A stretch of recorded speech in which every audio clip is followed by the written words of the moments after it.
नमस्कार प्रिय दोस्तों, एक बार फिर से आप सभी का स्वागत है अद्भुत सागर चैनल में। प्रिय दोस्तों, आज हम आपको बताने जा रहे हैं कि जो पति पत्नी एक थाली में भोजन करते हैं, उनका परिवार पर क्या दुष्प्रभाव पड़ता है और हमारे धर्म ग्रंथों में इसके बारे में क्या लिखा गया है। प्रिय दोस्तों, अधिकांश परिवार में पति पत्नी एक थाली में भोजन करते हैं। हालांकि इस संबंध में कुछ लोगों का ऐसा मानना है कि एक थाली में भोजन करने से पति पत्नी का रिश्ता मजबूत हो जाता है, लेकिन इस विषय में भीष्म पितामह ने पांडवों को इसका राज के बारे में बताया था।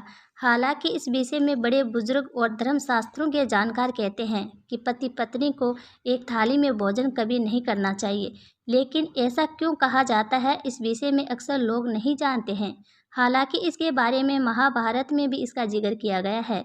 आइए जानते हैं कि पति पत्नी को एक थाली में भोजन क्यों नहीं करना चाहिए। इस बात से इनकार नहीं किया जा सकता है कि एक साथ भोजन करने से प्यार बढ़ता है। इस बात को भीष्म पितामह भी भली भांति समझते थे। उनका मानना था कि हर इंसान का परिवार के प्रति तमाम कर्तव्य होते हैं। ऐसे में उन कर्तव्यों का ईमानदारी से पालन करना और उन परिवार के मधुर संबंध कायम रखना तो पति पत्नी को एक थाली में भोजन नहीं करना चाहिए। दरअसल एक साथ एक थाली में खाना खाने से पति के लिए परिवार के अन्य रिश्तों की तुलना में पत्नी का प्रेम सर्वप्रिय हो जाता है। ऐसे में व्यक्ति की बुद्धि भ्रष्ट हो जाती है और वह गलत सही में फर्क करना भूल जाता है।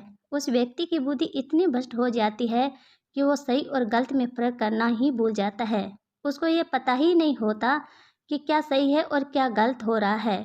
भीष्म पितामह कहते हैं, अगर पति का पत्नी के प्रति प्रेम सर्वप्रिय हो जाता है तो परिवार में कलह की स्थिति उत्पन्न हो सकती है। इसलिए पत्नी के साथ एक थाली में भोजन नहीं करना चाहिए। जिस घर में पति पत्नी के साथ भोजन करता है या फिर पति पत्नी का झूठा भोजन ग्रहण करता है, ऐसे घर में माँ लक्ष्मी का आगमन नहीं होता है। उस घर से माँ लक्ष्मी सदा सदा के लिए रूठ के चली जाती है। साथ ही माँ अन्नपूर्णा का भी अपमान होता है। माँ अन्नपूर्णा भी उस घर से धीरे धीरे रुष्ट हो जाती है। इसलिए पति पत्नी को एक थाली में कभी भी भोजन नहीं करना चाहिए। भीष्म पितामह का मानना था कि परिवार के सभी सदस्यों को एक साथ बैठकर भोजन करना चाहिए। इससे परिवार में आपसी प्यार बढ़ता है। साथ ही एक दूसरे के प्रति त्याग और समर्पण की भावना भी प्रबल होती है, जिस कारण से परिवार तरक्की भी करता है। लेकिन एक साथ बैठ कर के भोजन करने का मतलब ये नहीं है कि आप अपनी पत्नी की थाली में भोजन करें या फिर पत्नी पति के साथ एक थाली में भोजन करे। ऐसा करने से आपके घर में दुख दरिद्रता आती है। उस घर में माँ लक्ष्मी का आगमन रुक जाता है।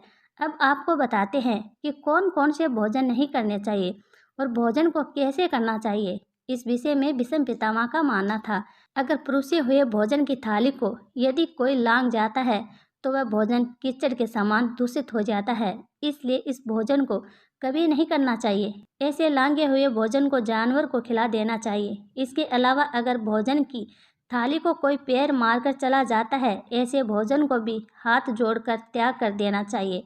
दरअसल ऐसा भोजन दरिद्रता लाता है और उस घर में दुख पीड़ा आ जाती है। भीष्म पितामह और कहते हैं कि यदि भोजन की थाली पर यदि किसी महिला की लावन पड़ जाती है, यानी कि लहंगा और साड़ी की लावन पड़ जाती है, और उस भोजन को भी कभी नहीं करना चाहिए। वो भोजन भी दूषित हो जाता है। ऐसे भोजन को जानवरों को खिला देना चाहिए। ऐसे भोजन को ग्रहण करने वाले के ऊपर संकट आने की आशंका होती है और धीरे धीरे उसका नसीब कुंडली मार कर सो जाता है। हजारों यत्न करने के बाद भी उस व्यक्ति का भाग्य उदय नहीं होता है। भीष्म पितामह कहते हैं कि भोजन करते वक्त अपने मुख को बंद रखना चाहिए। भीष्म पितामह कहते हैं कि भोजन करते वक्त कभी भी ज़्यादा बात नहीं करनी चाहिए। मौन होकर शांत चित्त होकर और चबा चबा कर भोजन करना चाहिए। ऐसा करने से एक तो आपका शरीर स्वस्थ रहता है, दूसरा माँ अन्नपूर्णा प्रसन्न होती है। उसके बाद में भोजन करना चाहिए। भीष्म पितामह कहते हैं कि भोजन करने के बाद अपनी थाली में कभी भी ज़्यादा जूठा ना छोड़े। भीष्म पितामह और कहते हैं, यदि आप भोजन करने के बाद कभी भी उस थाली में हाथ को नहीं धोना चाहिए। कई लोग ऐसी गलती करते हैं कि भोजन करने के बाद उस थाली में अपने हाथों को धो लेते हैं। ऐसा करने से माँ अन्नपूर्णा का अपमान होता है। तो प्रिय दोस्तों, ऐसा कभी ना करें।